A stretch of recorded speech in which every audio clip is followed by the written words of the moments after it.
Yeah.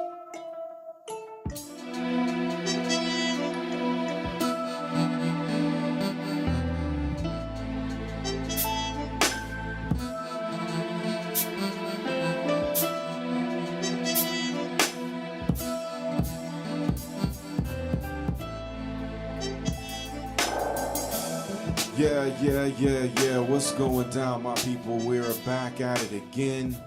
Episode 10 of What's Bothering Buster. And just wanted to welcome y'all back.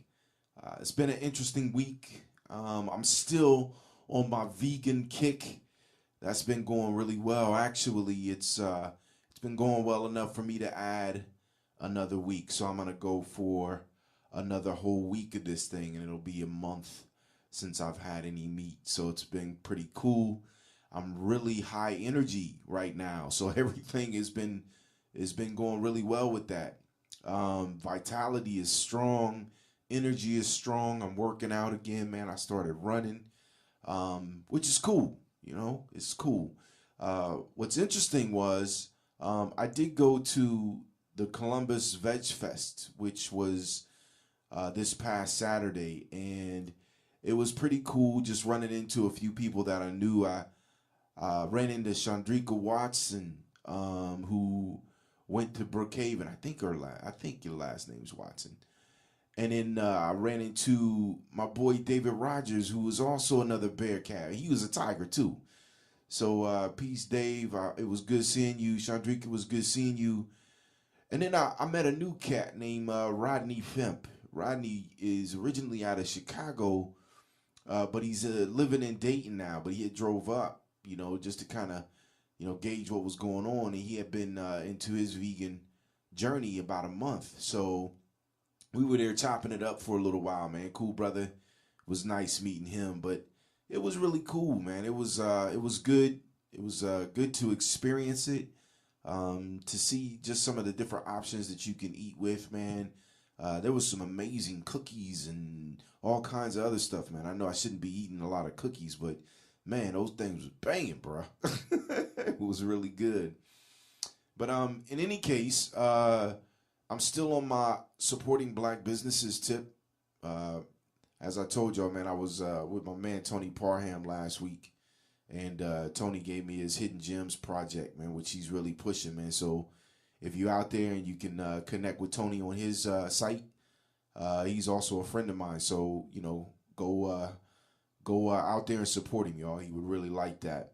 And then also, man, I just want to give a shout out to my main man, Dwayne Thomas over at Studio Allure. It just did some renovation. I can't say renovations. That's the wrong word. He just redid his logo, which I think is really dope. It actually speaks to him well. And he asked me my opinion on it.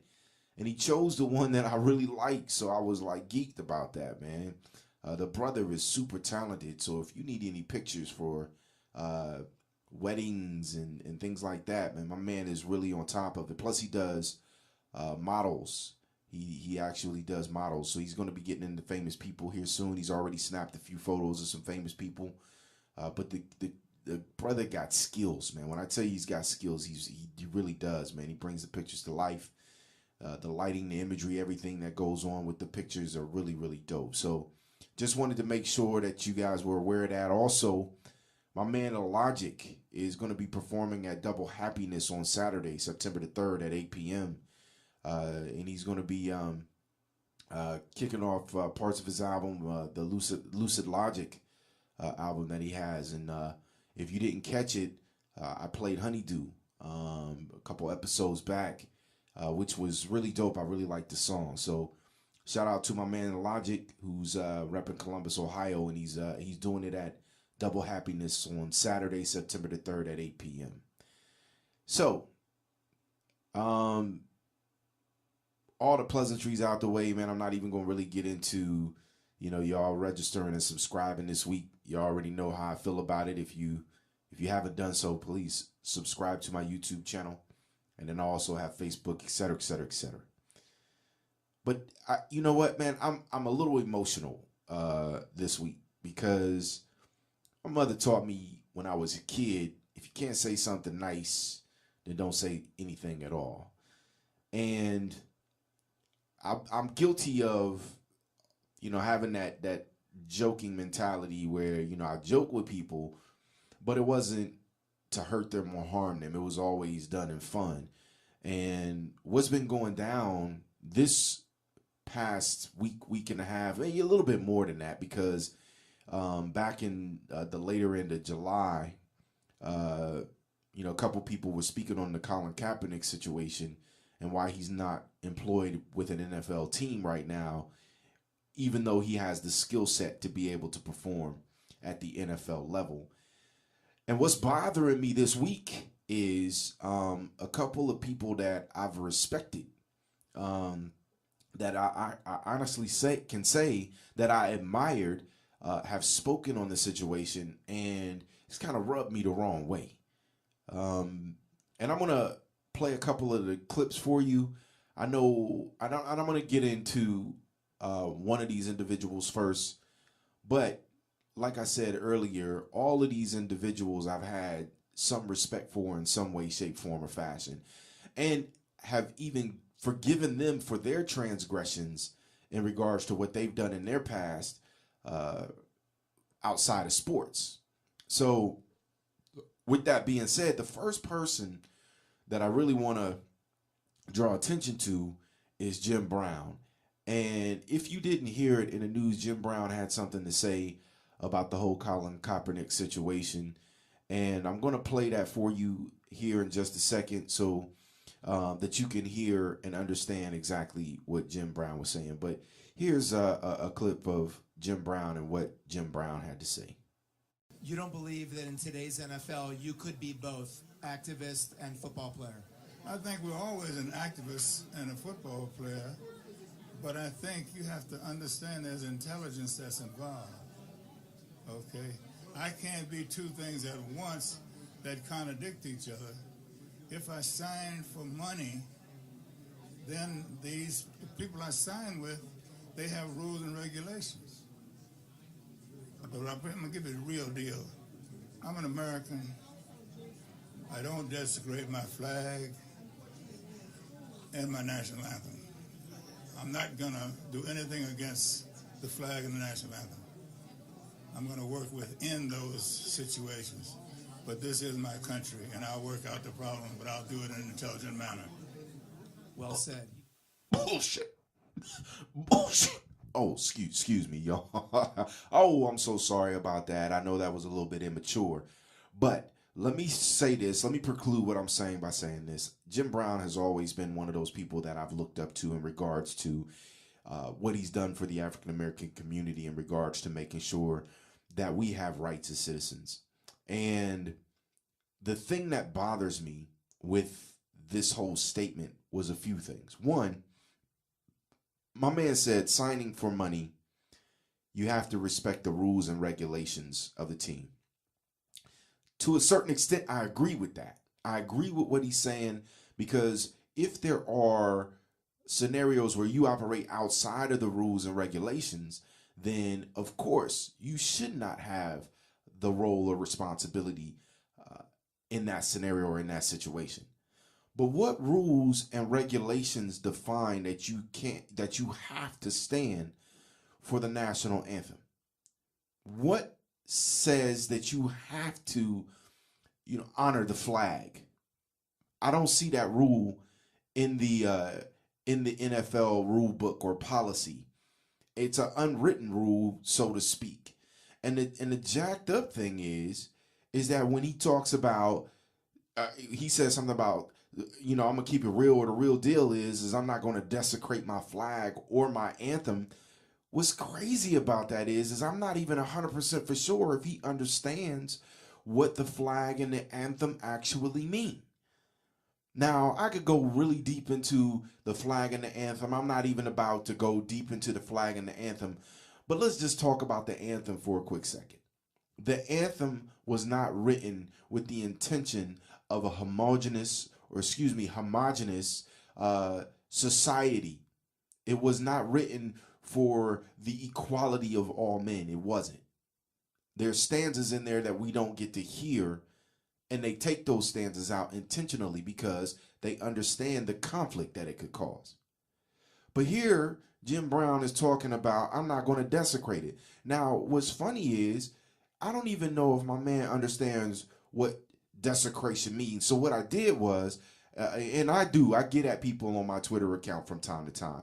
So I asked him a question. I sent him a tweet, and I said, what happened? Desecrate equals treat a sacred place or thing with violent disrespect. And I basically told him, man, you throwing gas on the fire. Are you, what's your motive? Is it about your money, or is it the movement of the people? And what's sad is that while it's not even, Kaepernick is not even saying it's really a whole black and white issue. He's just looking for fairness, for equality, to bring people of African descent up to par to where everybody else is being treated. That's what really bothers me about that scenario or that situation. And then, when I started thinking about it, I know Jim Brown was part of the athletes that stood up when Muhammad Ali was going through his situations, and they were actually looking to fulfill some betterment in regards to the treatment of African American people in the United States at that particular point in time.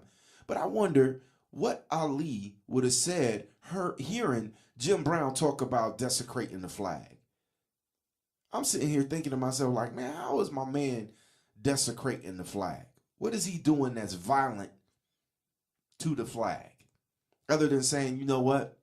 I need to make sure that people understand that there's a severe problem that's going on out here that we need to address and that needs attention. And because the flag and the anthem are basically one where people associate patriotism with it, I'm going to use that as a catapult to begin to talk about this message. So, I'm looking at that, and then what's crazy is he ends up eventually saying, I'll work out the problem in an intelligent manner.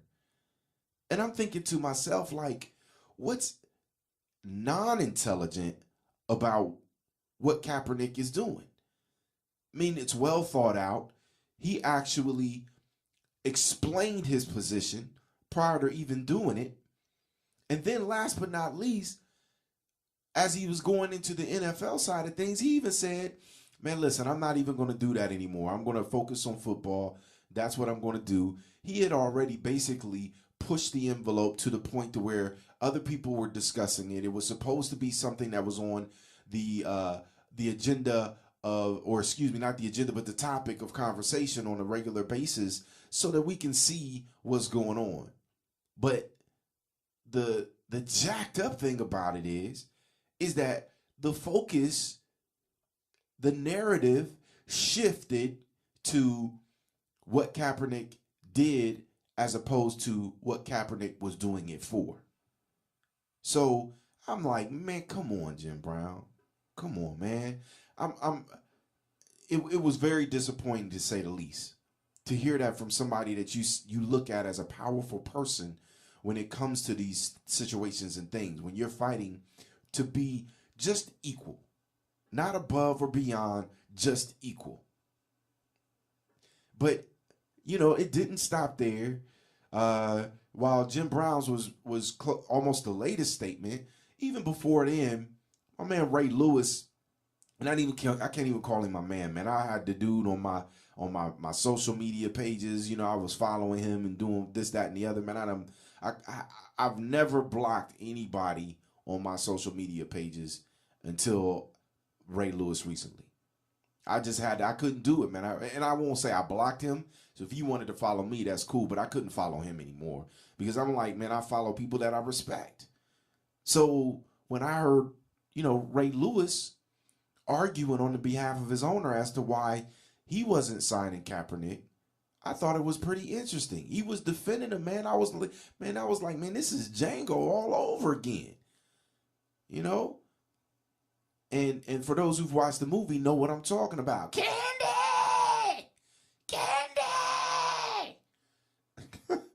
My goodness, man. And I'm sitting here thinking to myself, like, here's another person. I'm sitting here thinking to myself, like, I wanted to see Ray Lewis go out on a championship note, even over my favorite team, the 49ers, when they actually beat the 49ers in the last Super Bowl that those two played against each other in.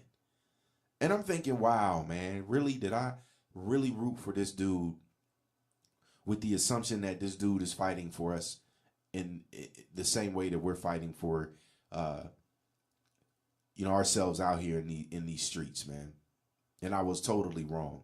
But anyway, I'm going to let you hear this clip from Undisputed where Shannon Sharpe, Ray Lewis, and Skip Bayless are kind of going at it in regards to the owner of the Baltimore Ravens and what he thought. But in this clip, you'll hear Shannon Sharpe kind of going in at it first, and Ray Lewis kind of defending this situation, and then Skip Bayless kind of brings it home. But I want you to hear it for yourselves.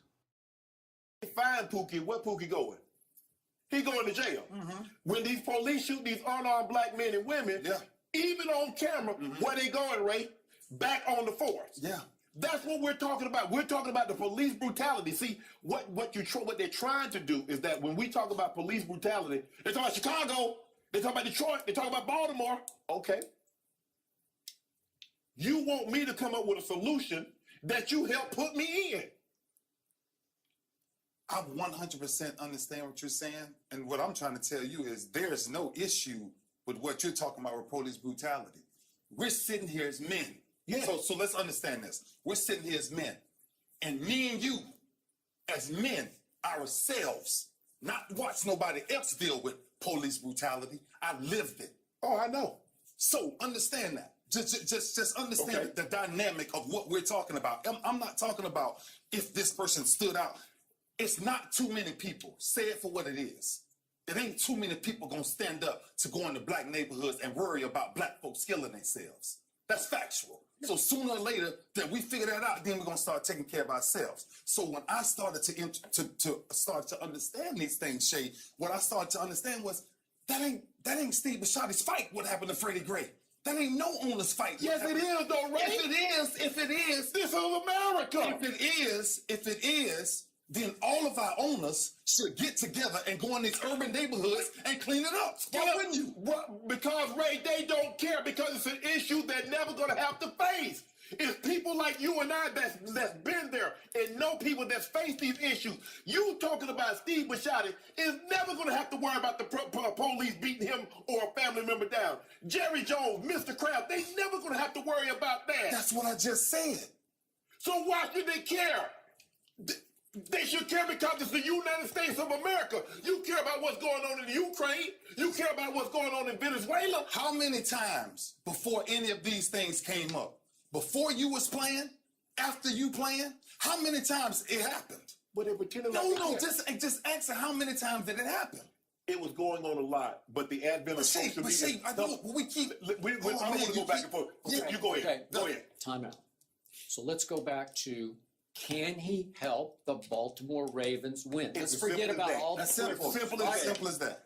And what I saw from that video of Steve Bisciotti talking to a fan forum at your stadium with the commissioner up on stage, sitting on a stool right down from him, listening to all this, I saw a show that I did not like, that left a bad taste in my mouth because it came across like it was all for show, that he merely wanted to deliver a message to his sponsors and his fans and ultimately to us here that, well, we're thinking about it. We're scrimmaging this. That's the term he used, that Ozzy and him are going back and forth about it. We're thinking hard about this. And I didn't like it, but then I like this. And then he makes a joke about being Catholic. We kneel as Catholics. And it came across to me as more lip service to the point that he even volunteered. We're also going to bring in Robert Griffin III for a workout. You are? Why? Because if we're talking about who can help you win the most, and I'm the biggest RG3 fan on the planet, or at least used to be, Colin Kaepernick was miles ahead in performance last year of Robert Griffin III, who was a shell of himself in the 5 games he played for the Cleveland Browns. Kaepernick was pretty good last year, 16 touchdowns to 4 interceptions. Yes. And his QBR, my favorite stat, was significantly better than Robert's, because I'm not sure Robert, he's just barely hanging on to any job that he could get in this league. But clearly, Colin Kaepernick, on his resume, on what he did in his first 2 years of starting with Jim Harbaugh, who then got pushed out the back door and sort of left Colin just twisting in the wind in San Francisco with a bad football team. Clearly, he's a much better bet right now than RG3. But it comes across like, for show, that Steve Bisciotti's given us, well, we're going to bring in another African-American quarterback with sort of the same skill set as Colin. So is that okay with everybody? Because we're going to give him a tryout. And it's like you're trying to convince everybody that we tried, but we couldn't get there. And it's the same thing Pete Carroll did in Seattle. They made that so public. We're trying. We brought him in. They didn't work him out, but they talked and talked. What are your priorities? What's important to you right now? That's what Pete Carroll said. And his locker room, boy, that Seattle locker room, they were on fire for Colin Kaepernick. That's the best fit in the world for Colin right now is the Seattle locker room. Although I could make a case that the second best bet for Colin right now would be your locker room with the Ravens, right? Yes. Just because of Ozzie and the sort of the senior leadership what and you left in the locker room and the demographics dynamic that you built and left, the legacy of Ray Lewis in that locker room. So that's the second best. But all I heard from the owner was lip service. I think he was trying to tell everybody, we tried to get there, we thought hard about it, but we can't get there. So we're going to bring in Robert Griffin III. Baloney. I'm sorry, I'm calling lip service on you. I'm calling it's all for show. So I think what's lost in translation in this is that you don't get to actually see the physical frustrations that show, the body languages that show in this discussion and how heated it got with Shannon Sharpe and Ray Lewis. And the thing that bothers me is even before that, Ray Lewis was actually talking about how Colin Kaepernick, he didn't believe that Colin Kaepernick can actually help their team. And if you look at their quarterback roster without Joe Flacco, it's like, huh? Like this was actually playing the previous year and had a higher quarterback rating than most other people. They couldn't even allow him to come into camp. I mean, put him on the bench after Joe Flacco comes back. I don't think that's going to be an issue, but hey, who am I? But in any case, I think what bothers me is how you got Ray Lewis here, who is being a consultant to this particular team. And if the owner is in private telling him, hey, man, we just don't want the distractions. What do you think? Ray Lewis is like, yes, sir. I don't believe we want those distractions, sir. Candy! Candy! I'm sorry. I shouldn't have did that again on him. But, hey, man, I'm just keeping it real, man. And the fact of the matter is it's frustrating because I can't believe somebody like Ray Lewis, who could have the voice of the people and has a position of strength where he could literally, well, let me stop myself, because that depends on what his paper's like. If his paper isn't as strong as we think it is, then maybe that's the reason why he's going in at it that way. But for whatever reason, I can't understand why some of these cats are out here basically throwing this cat under the bus when inevitably he is fighting for them too. Yeah, man, I had to pause on that myself, because I'm like, this dude is fighting for you, and here you are, basically pushing him off the cliff for your own personal gain or for whatever it might be. But, hey, man, who am I to say that? But in any case, I mean, it didn't even stop there, man. Everybody's chiming in, and the next person that you're going to hear is a cat by the name of LeSean McCoy. He's a running back for the Buffalo Bills. And what throws me for a loop is how, and I said this earlier, if you can't say nothing nice, don't say nothing at all, right? That's what my mama used to tell me. And sometimes getting in people's affairs, also, when you have something negative to say about it, doesn't necessarily help the situation or the cause. So what's happening with LeSean McCoy, he gets asked a question about Colin Kaepernick. And honestly speaking, I know I shouldn't say if it's me, because everybody's entitled to their opinion, right? I believe in being free-minded in regards to what you think and thinking in a particular way. But I also believe in making sure that everybody has an equal chance of doing whatever it is that they're doing in life. And I think that what bothered me about his statement is that he didn't have to say anything.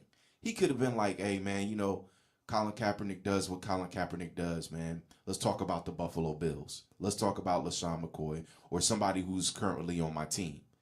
What he does is he goes on to say more stuff about how Colin Kaepernick can't play or, that he's not worth the risk as a player and how it would divide the locker room and how it would do all this, that, and the other. Basically making, he didn't just push my man under the bus. He tied him up on the street, let the bus just back over him a few times. But anyway, man, I'm going to let y'all hear what LeSean McCoy had to say in regards to this. This is a lot going on. I think the whole Kaepernick situation, I don't know. In this country, you can believe what you want, and it's freedom of speech. So if guys want to stand, they can stand. I think maybe they can choose a better platform to state their beliefs, and one thing I learned about this here is that in America is that people, they're followers. If you some people that you ask about these different topics, they'll say what they heard, not what they actually know.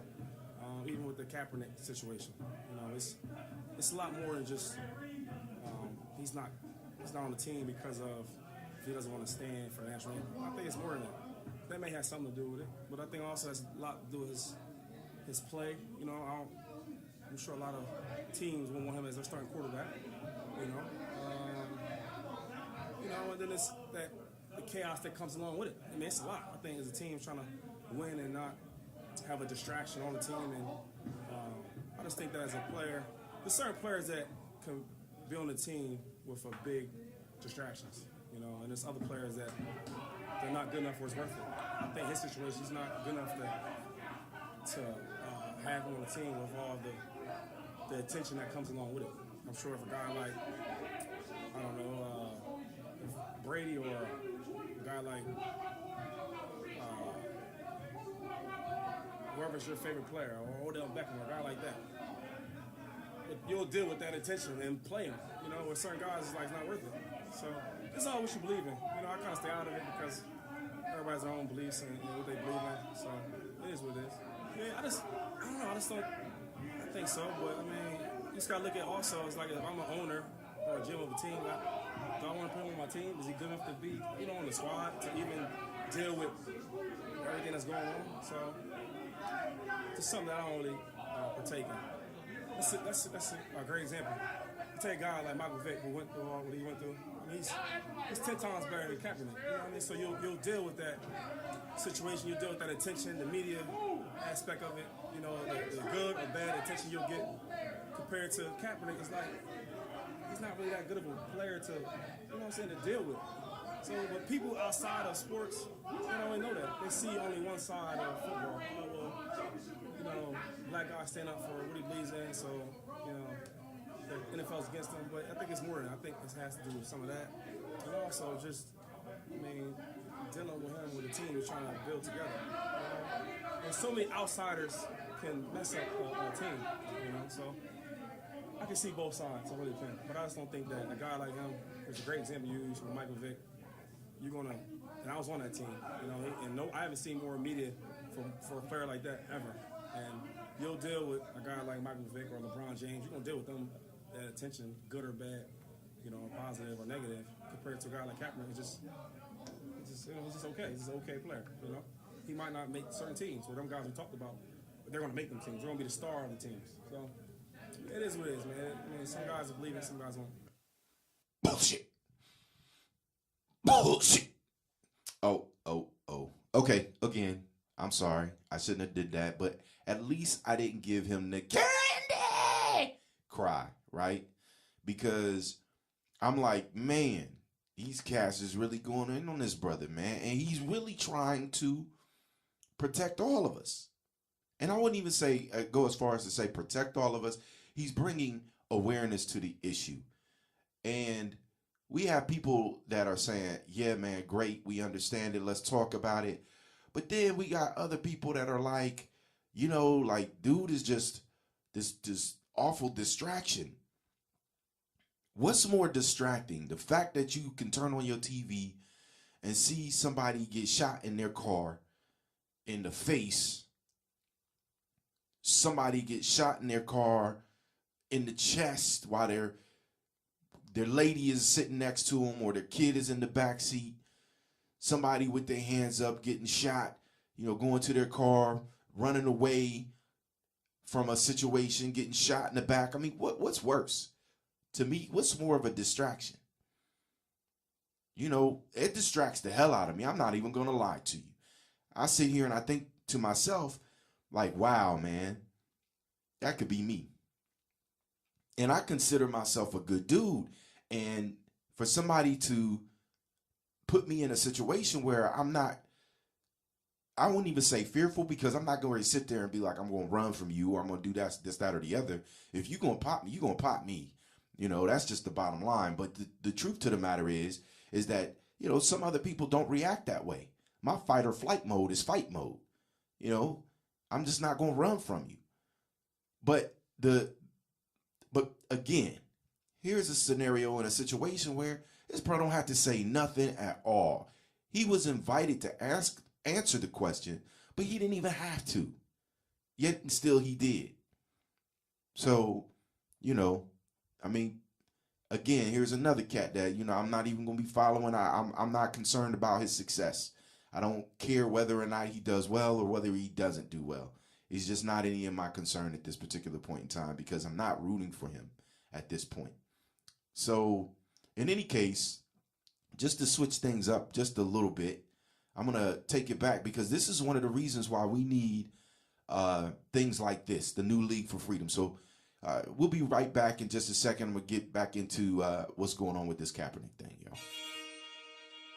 And so I believe that education process must be a process of two steps: inspiration and information. So I seriously give information, but black people are people of rhythm and spirit, so I also give inspiration.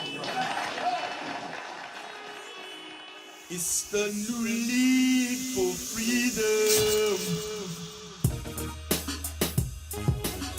If you're going to talk about a revolutionary situation, you have to have people who are physically able to wage revolution, who are physically able to organize and physically able to do all that is done. And we have come here because we share a common concern for the moral health of our nation. We have come because our eyes have seen through the superficial glory and glitter of our society and observed the coming of judgment. But we have come. Our suffering has been too long. Our sacrifice has been too great. And our human dignity is too strong for us to be proven any longer. It is a fact that we will get changed. We will transform society. Anytime you beg another man to set you free, you will never be free. Freedom is something that you have to do for yourself.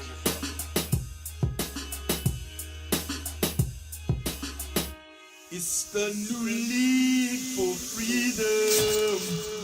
So, welcome back to What's Bothering Buster. Yeah, I just wanted to make sure that I remind you that the new League for Freedom is combating this social injustice alongside with Kaepernick and those guys in our own special way. We're designing things around freedom fighters, historic freedom fighters, I should say, that are tackling the injustice that's happened throughout the span of time. So, in any case, we had left off with LeSean McCoy in regards to his thoughts and his views on Colin Kaepernick, and why he thought and felt like this situation is beyond Kaepernick's play, or it involves Kaepernick's play. Excuse me.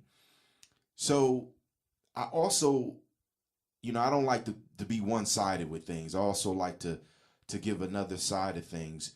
And it's funny how some people who have this understanding and this idea, even though they don't necessarily agree with the method, they do understand what the fight is about. And here's a clip from LeBron James and his views in regards to what he felt the situation with Colin Kaepernick was like. I'm all in favor of anyone, athlete or non-athlete, being able to express what they believe in a peaceful manner. And that's exactly what Colin Kaepernick is doing, and I respect that. I think you guys know when I'm passionate about something, I speak upon it. Me standing for the national anthem is something I will do. That's who I am. That's what I believe in. But that doesn't mean I don't respect and don't agree with what Colin Kaepernick is doing. You have the right to voice your opinion, stand for your opinion, and he's doing it in the most peaceful way I've ever seen someone do something.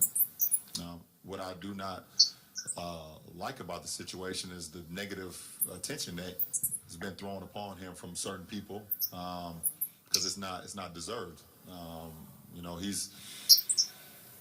He was very educated, very smart, very candid, and very demanding about what he wanted to do, and he didn't ask anybody else to join him. And he did it in the most peaceful manner I've ever seen someone stand up and do something. So I can respect that. And things that I do personally, when I'm knowledgeable about it and I'm passionate about it, I do that as well. And you guys know when those things are, because I tell you. So the difference to me here is LeBron isn't just saying, "Hey man, I don't agree with that. I'm not feeling you, etc., etc." He's more or less saying, "Hey man, do your thing. I applaud what you're doing, but the method is not for me." And I can respect that, because I'm like, man, these other cats, Candy! I'm sorry, man. I'm sorry. But I mean, for me, that's the truth, right now. That's how I'm feeling. And of course, everybody's going to say, hey, man, that they're entitled to their opinion, et cetera, et cetera, et cetera. I get that. But, for me personally, I'm like, man, why do you have to make him out to be the villain in this scenario? Why are you changing the narration of this story and making him out to be the person who is a bad person? And that's what I'm bothered by, because they're not saying, hey, dude, we're all in with whatever it is that you're talking about. But, no, they're saying, man, he just not good. If this was a story about him being good, it'd be different, et cetera, et cetera, et cetera. Man, yeah. Candy! All right, man. So the last person that I want to kind of bring into this fold is Harry Belafonte, man. And I had listened to his music. I wasn't truly a big fan of his music, but I've been a big fan of his person. And the brother makes sense, man. He's a well thought out individual. I want you to hear this in regards to his thoughts on this and how important his mind is in regards to his ability to articulate what it is that we need to understand in order to be able to bring some equality to fruition. So here is Harry Belafonte in regards to the same exact stuff regarding Colin Kaepernick. Mr. B, we have professional athletes. LeBron James, Dwayne Wade, Chris Paul, Carmelo Anthony. They stand up at the ESPYs and they talk about athletic involvement, social issues. We have Colin Kaepernick, plays for San Francisco 49ers. He decides, I'm not going to stand up to the national anthem. Being attacked all across the country. In fact, Mike Freeman wrote this piece for the Bleacher Report, came out on August 31st, where NFL front office executive said, he's a traitor. F that guy. I will quit if my owner asked me to sign him. There's no way I would want this guy on my team. If their comments are true, San Francisco cuts him, no team ever signs him. Does that become a chilling effect for the next athlete who decides to take a stand? And how should the public respond to these kind of anonymous comments from NFL front office executives? To mute the slave has always been to the best interests of the slave owner. And I think that when a black voice is raised in protest to oppression, those who are comfortable with our oppression are the first to criticize us for daring to speak out against it. I think that it's a noble thing that he's done. I think that speaking out and making people aware of the fact that you are paying homage to an anthem that also has a constituency that by the millions suffer is a righteous thing to do. The fact that these people are having these, how dare you speak out against lynching and all the things that that racism stands for, or the conclusions to racist acts permit, I think is a statement about America. I think he's a noble and a courageous man for having done that. Now, I say this with some history of my own. I was at the height of American success, hit records and movies and being rewarded by millions of people coming in attendance to the audiences that I played around the world. The machinery of oppression was always at work trying to discredit me, make me a communist, make me unpatriotic, et cetera, et cetera, et cetera. And it takes a lot of courage to stand up in the face of that onslaught, that reactive moment, and not bend to the wind. What I would love to see is I would love to see a few hundred other black athletes take that as a symbol. It doesn't affect the game. It doesn't affect the way it's going to be played. It just tells you a lot about what the people on the field are thinking in their every waking moment. So you're saying you would love to see athletes today rally around him, like that group of black athletes, Jim Brown, Bill Russell, and others, when they rallied around Muhammad Ali? Absolutely. Absolutely. And as a matter of fact, the black community, now let me go further than that, the American community, the citizens of this nation are beautifully enhanced by being exposed to the fact that there's this dissatisfaction and that there's something they can do about fixing it. And I think that what he has done not only comes out of a tradition of protest, but I think is one of the most important weapons we have. But he also says this 44 years after Jackie Robinson wrote it. Jackie Robinson wrote, in his own words, in his autobiography, he said, he talked about that first World Series he performed in. And he said, he stood there and they were playing the national anthem and they were singing and the flag is billowing in the wind. And he said, as I write this 20 years later, I cannot stand and sing the anthem. I cannot salute the flag. I know that I am a black man in a white world in 1972, in 1947, at my birth in 1919. I know that I never had it made. Not only was he right in a righteous way, as well as in a historic way, but I think that what Jackie Robinson did encouraged an awful lot of other players that came after him to stand with dignity and to stand with strength in the face of that kind of debate.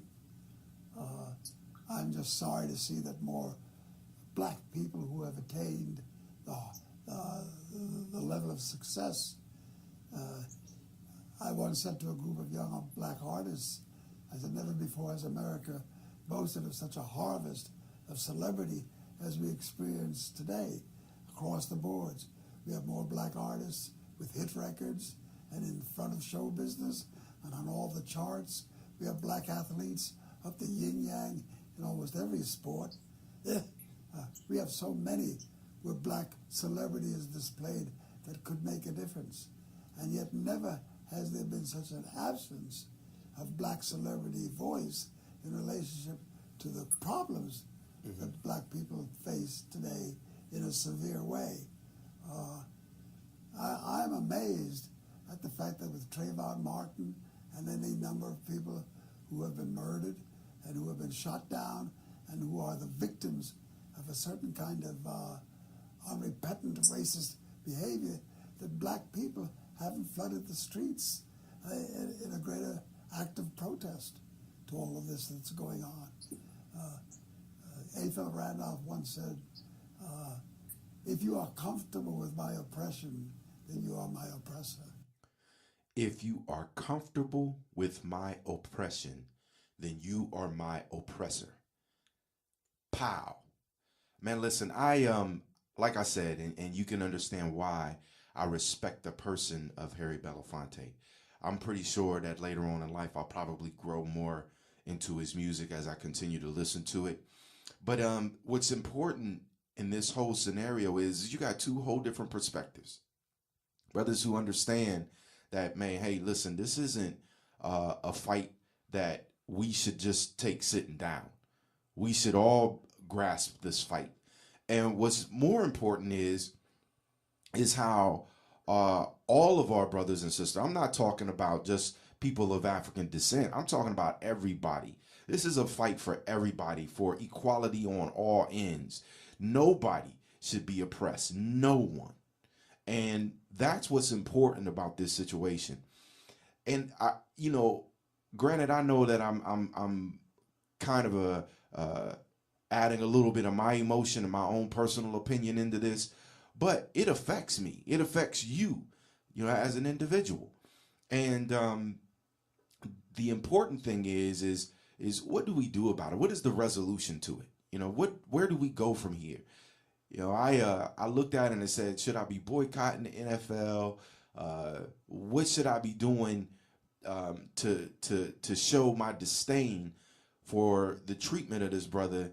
Basically, which it stems from the fact that he's saying, listen, I'm not comfortable with what's happening to people of color in conflict with the police. And all of a sudden, he is converted into the villain. I'm not comfortable with that. And neither should you be. You shouldn't be comfortable with it either. So I'm saying that to say, what are you going to do about it? I know what I've been doing about it. I know I've been out here trying to support. I do things like this to make sure that people are aware of the differences of equality. Not the differences in people, but the differences in equality. Because that's what's important to me. That's what's important to me. So in any case, man, this is I know that I've been trying to keep the shows a little down a little bit more, but I thought it was important for you not only to hear those clips, but to also to understand, a different perspective on them. Because, we're in a different type of a fight right now in our time frame. I was just talking to my daughter the other day, and I was telling her, like, hey, I know it feels uncomfortable what you're seeing right now. And she's 11 years old. And, I explained to her that, look, not everybody has this type of energy or this type of hate towards a lot of people. As a matter of fact, what you're seeing is a lot of people who disagree with it that are fighting on the behalf of everybody having equal treatment. I said, but the challenge is that we have leadership who does not fight for the equality of everybody at the same level of intensity that some other people are fighting for us with it. I don't know, that came out wrong. But in any case, you catch my point. But, with her, she's like that, I don't know what to say or how to feel around people sometimes, because I don't know if they are a person who looks at me as their equal in the sense of dropping the color issue, or if they're looking at me as if they're entitled to something else. And yes, my daughter does talk like that because she's a highly intellectual person. She studies on this stuff and she looks at it and says to herself, like, how can I, be a part of the change for equality? And, I love her intensity because she's in it. She realizes that there's a difference that she can make and that there's little things that she can do to be able to make a change. So in any case, y'all, I just wanted to make sure that we understand what's out there. If you can't say nothing nice, man, don't say nothing at all. I'd rather you just not say anything at all. And well, I guess that might not even be a good thing, because if you say something, then I know, where we stand, and I know how to move away from you if I need to. But in any case, y'all, this is what's going down with What's Bothering Buster. Just a few more things that are coming on out there. We're going to be having a new rollout of another character here soon. Hopefully you're tuning in. Hopefully you're sharing. Hopefully you're subscribing and all those other good things. Shouts out to all of those people that are continually trying to help others in regards to their businesses. I do actually have a business, so if you want to go out and support, you can always go to my website, which is fearlessstrategies.com. You can link up with me on Facebook, Twitter, and YouTube, and all of those other good pleasantries. So in any case, I'm going to bring the show to an end today. Y'all know how we do. Basically, just wanted to just make sure that, we're on top of this stuff, man. I'm trying to close it out, but again, this is a passionate situation for me. But in any case, turn me up in your headphones. Peace, my people.